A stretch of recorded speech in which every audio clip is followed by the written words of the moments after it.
Welcome back, my friends. I am Dr. S. Mondol, BHMS Honors Consultant Homeopathic Physician.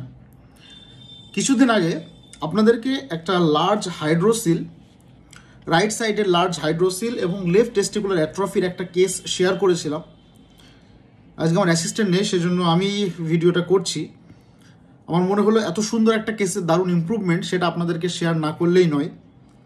তার সঙ্গে বেশ কিছু complain, distended abdomen, এবং সবথেকে যেটা এই কেসের ক্ষেত্রে ইম্পর্টেন্ট যে that is the right sided large hydrocele and left testicular atrophy. Left সাইডের টেস্টিসটা একটা অ্যাট্রফি হয়ে গেছে, সেটা শুকিয়ে গেছে। তো সেই জিনিসটাও কিন্তু আস্তে আস্তে ইমপ্রুভ করছে।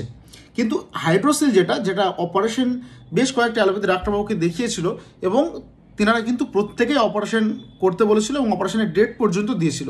সেটা আমি পেশেন্টের মুখ থেকে শোনাবো সমস্ত কিছু।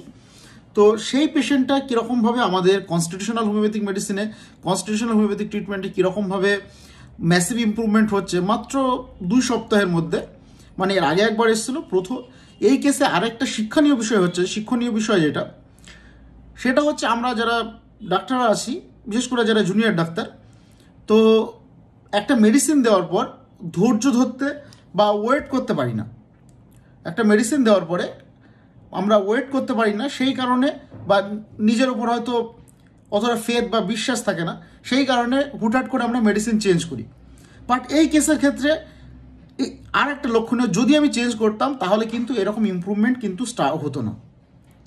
তো প্রথমবার যে মেডিসিন ক্যালকেরিয়া কার্ভ দিয়েছিলাম, সেই ক্যালকেরিয়া কার্ভ দেওয়ার পরে কিন্তু পেশেন্টের যে জ্বালা যন্ত্রণা, ব্যথা যা ছিল সেগুলো চলে যায়, কিন্তু ফোলা বিন্দুমাত্র কম হয়নি। তাই তো বলেছিলেন, সোয়েলিং বিন্দুমাত্র কিন্তু কমেনি। কিন্তু সেই মেডিসিন, সেম মেডিসিন, জাস্ট পাওয়ারটা আমি বাড়িয়ে দিলাম। 200 দেওয়া ছিল, সেটাকে 1M বা 1000 যখন করে দিলাম জার্মান রেকোয়েগের, সেই মেডিসিনেই কিন্তু পেশেন্টের প্রায় 30% সোয়েলিং, 30-র একটু বেশিও হবে হয়তো, আমি সেটা এক্সামিন করলাম, দেখলাম প্রায় 40% ইমপ্রুভ কিন্তু করে গেছে। 30 to 40% ইমপ্রুভ করে গেছে। হয়তো আর 2-1বারের মধ্যে ওটা কমপ্লিটলি ঠিক হয়ে যাবে। তখন আমরা স্পেশালি যে টেস্টিকুলার অ্যাট্রফির যে কেস, বাম দিকের টেস্টিসটা যে অ্যাট্রফি হয়ে গেছে, শুকিয়ে গেছে, সেই যে ওইটাকে আমরা নর্মালি আনার চেষ্টা করবো। আর এটা নর্মালি হয়, এটা কিন্তু নর্মাল হয়ে যায় by the constitutional homoeopathic treatment, by the help of constitutional homoeopathic treatment. তো সেই পেশেন্টের কী কী কেস টেকিং ছিল, কেস টেকিং শিট কী কী রিপোর্ট করা ছিল, সেগুলো আমি সমস্ত কিছু দেখাবো। তারপরে পেশেন্টের কাছ থেকে আপনাদের ডিটেলস শোনাবো। এই কেসের স্পেশালিটি এটাই, মোটামুটি আমি যতগুলো case hydrocele but orchitis, hydrocele, varicocele, এই টাইপের যতগুলো, বিশেষ করে হাইড্রোসিলের কেস যতগুলো দেখেছি টিল নাও, এখনও পর্যন্ত ফেলিওর রেট কিন্তু নেই। এটা সত্যি একটা গর্বের ব্যাপার, আমার জন্য এটা একটা গর্বের ব্যাপার। তো সেই প্রথমে আমি তাহলে চলে যাচ্ছি আপনাদেরকে কেস টেকিং শিট বা এই সমস্ত কিছু আপনাদেরকে দেখাচ্ছি, তারপরে আমি পেশেন্টের কাছ থেকে পুরো ডিটেলস শোনাবো। তো চলেন, যে পেশেন্টের কথা আপনাদেরকে বললাম তার কেস টেকিং শিটগুলো আমি প্রথমে দেখিয়ে নিচ্ছি। This is the case taking sheet.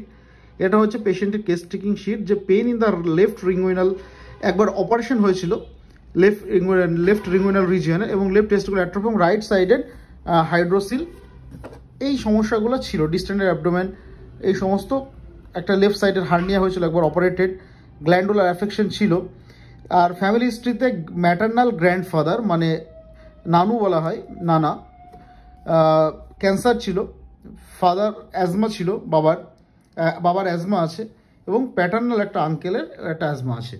তো এই টাইপের যে প্রবলেম, এবং appetite, can not tolerate, স্টুল constipated, এই কয়েকটা সিমটমের উপর বেস করে দ্য স্টুল কনস্টিপেটেড, ইউরিনারি ফ্রিকোয়েন্সি আছে, তার সঙ্গে খুব ঘন ঘন ঠান্ডা লাগার প্রবণতা আছে, প্রফিউজ হেড সোয়েট আছে, থার্মাল রিলেশন, চিলি পেশেন্ট, শীত বেশি বলেছিল তাই না, শীত বেশি, চিলি পেশেন্ট, এবং desire for salt and egg, এই সমস্ত সিমটম দেখে পেশেন্টকে আমি ক্যালকেরিয়া কার্ভ দিয়েছিলাম এবং কোনিয়াম, থুজা এবং অরামমেট ইন্ডিকেট করে রেখেছিলাম। তো সেই ক্যালকেরিয়া কার্ভের কি ম্যাসিভ ইমপ্রুভমেন্ট, কি জাদু, সেটাই আমি দেখাচ্ছি। তো এই হচ্ছে পেশেন্টের প্রেসক্রিপশন। আজকে 16ই সেপ্টেম্বর, আজকে আমি দেবো। আজকে মেডিসিন ক্যালকেরিয়া কার্ভ 200 দেওয়া হয়েছিল প্রথমে, সেটা লাস্টে 1M দেওয়া হয়েছে।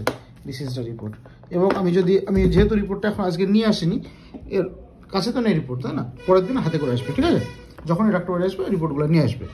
তো এই হচ্ছে ওর আমি যে রিপোর্টগুলো করেছিলাম সেগুলো আমি ফোন থেকে দেখাচ্ছি। Luteinising hormone, follicular stimulating hormone, FSH, testosterone, all are with a normal limit, এবং সমস্ত কিছু কিন্তু নর্মালই ছিল। সুগার র্যান্ডাম নর্মাল ছিল, রক্তের গ্রুপ ও পজিটিভ। এই ভিডিওটা পুরোটা ডিটেলস কিন্তু আগের ভিডিওতে দেখানো আছে। CBC complete blood count, this is the LFT liver function test, all are with a normal limits, এবং this is the lipid profile. সেখানে কিন্তু কোলেস্টেরল হালকা ধরা পড়েছিল, তাই না? লিপিড প্রোফাইল আমি বলেছিলাম কী কী খেতে নিষেধ করতে বা এর সমস্ত কিছু বলেছিলাম। এই ছিল রিপোর্ট। তো এখন পেশেন্ট কেমন আছে আমি পেশেন্টের কাছ থেকে পুরো ডিটেলসটা শোনাবো।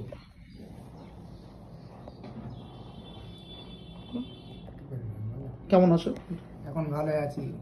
হ্যাঁ, এখন ওই 3 ভাগের মধ্যে 1 ভাগ কুমিচার ঢুকে গেছে, আর